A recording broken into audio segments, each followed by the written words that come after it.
दोस्तों आज हम जानेंगे एक बुड्ढे भिखारी की अनोखी कहानी। कहानियाँ नई नई सीख देती है। बच्चों में अगर अच्छे अच्छे संस्कार सींचने हो तो कहानियाँ सबसे अच्छा जरिया बन सकती है। आज की कहानी आपको थोड़ा भावुक कर सकती है क्योंकि आज आप एक इमोशनल कहानी आपको बताने जा रहा हूँ। हाँ, इमोशनल करने के साथ एक बहुमूल्य बोध भी आप इस कहानी से सीख सकते हैं, इसलिए इसे पूरी ज़रूर पढ़िएगा और दोस्तों के साथ शेयर भी करिएगा। रोज एक भिखारी दरवाजे के पास आकर भीख मांगता था और घर के मालिक हमेशा घर के बाहर आते ही उसे देखकर वापस चले जाते। कई बार उसके लिए गालियां भी निकालते थे। वो कहता, जिंदा ही क्यों है, मर जाता तो अच्छा होता। पूरी ज़िंदगी ऐसे ही भीख मांगेगा क्या, धरती का बोझ क्यों बना बैठा है। और कभी कभी उस भिखारी को गुस्से में मार भी देता था। इतना कुछ हो जाने के बावजूद भिखारी के मुंह से सिर्फ यही निकलता है कि भगवान तुम्हारे पापों को माफ़ करे। एक बार सेठ को धंधे में बड़ा नुकसान होने की खबर मिली। सेठ बहुत परेशान था।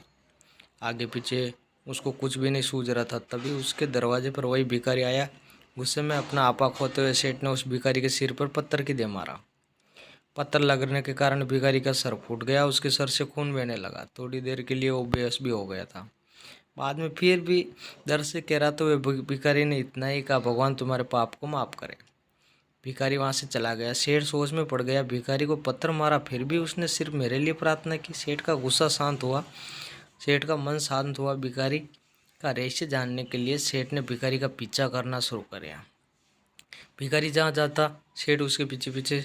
सेठ ने देखा कि कोई एक उसको खाना देता, कोई उसे मारता, कोई अपमानित करता, उसे कोई गाली देता। लोग भिखारी के साथ चाहे जैसा व्यवहार करते, लेकिन भिखारी सबके लिए एक ही प्रार्थना करता, भगवान तुम्हारे पाप को माफ करे। अब रात होने को आई थी।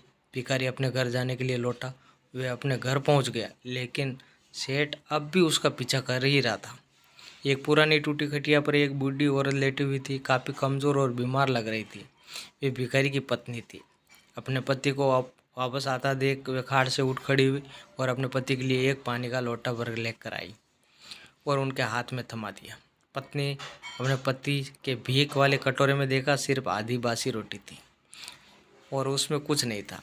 आ, उस आधी रोटी को देखकर वे बोली, बस आज इतना ही मिला, और हाँ आपके सिर से खून निकल रहा है, ये चोट कैसे लगी। बूढ़ा भिखारी बोला, आज बस इतना ही मिला, किसी ने कुछ ही नहीं दिया, सब ने गालियाँ दी और एक सेठ ने पत्थर भी फेंका, इसलिए मेरा सर फूट गया। उससे बूढ़ी औरत ने भिखारी के सिर पर पट्टी किया और इतने में एक गहरी ठंडी सांस लेकर बूढ़ा भिखारी बोला, ये मेरे पापों का फल है, हम दोनों ने पाप किया, उसी की सजा भुगत रहे हैं हम। तुम्हें याद है कुछ सालों पहले हम कितने अमीर थे। क्या कुछ नहीं था हमारे पास हर चीज़ ज़रूरत से ज़्यादा थी, लेकिन हमने कभी दान नहीं किया, कभी भी पुण्य का काम नहीं किया, और उससे भी बुरा हमने उस अंधे भिखारी के साथ किया जो हमारे द्वारा भीख मांगने आया था। बुढ़ी पत्नी की आंखों से आंसू आ गए।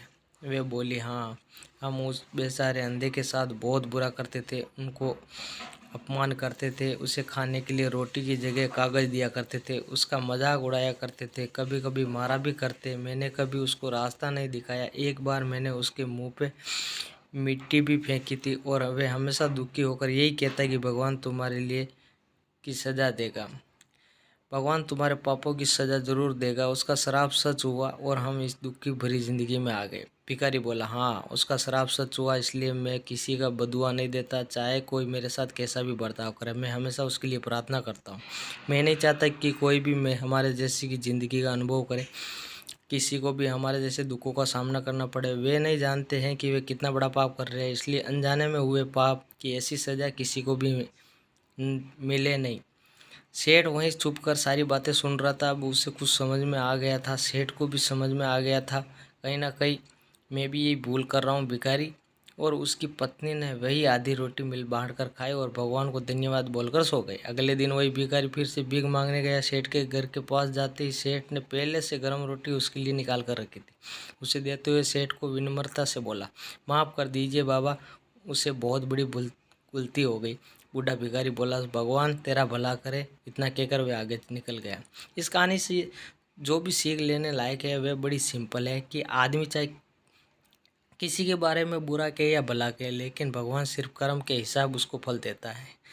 क्या हुआ अगर भगवान नहीं दिखता है, लेकिन ये बात बिल्कुल सच है, उसके खाते में सब कुछ का हिसाब बहुत पक्का होता है। इसलिए जब किसी के लिए कुछ भी करो तो अच्छा ही करो। किसी का भला करने में भगवान हमारा भी भला ही करता है।